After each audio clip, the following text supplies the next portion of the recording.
తెలంగాణలో రుణమాఫీగా మారింది. అధికార ప్రతిపక్షాలు వేటికవే తగ్గేది లేదంటూ విమర్శలు చేసుకున్నాయి.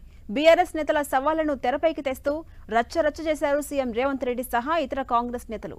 ఇటు మేమేం తక్కువ అంటూ విరుచుకుపడ్డారు కారు గులాబీ లీడర్లు.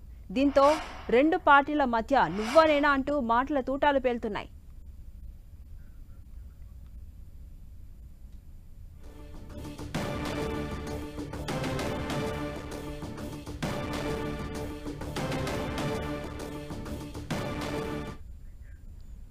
ఇక కాంగ్రెస్ ప్రభుత్వం ఇచ్చిన మాట ప్రకారం మూడో విడతలో భాగంగా 2 లక్షల రుణమాఫీ చేసిందని సీఎం రేవంత్ రెడ్డి తెలిపారు.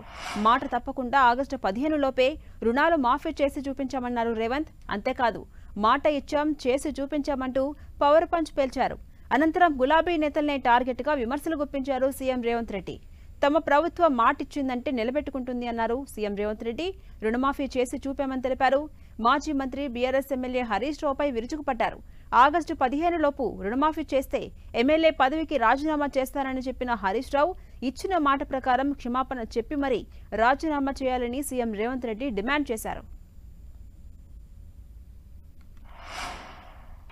లక్షలాది తెలంగాణ రైతాంగానికి రైతు రుణమాఫీ చేసి తీరుతామని లెక్కలు వేసి అంకెలు కూడి ఎంతమంది అడ్డం పడ్డా ఎంతమంది కాళ్ళల్లో కట్టె పెట్టాలని చూసినా ఇయాలటికి ఇయాల 18,000 కోట్ల రూపాయలు ఇయాల రైతుల ఖాతాలో మనం వెయ్యడం జరుగుతుంది.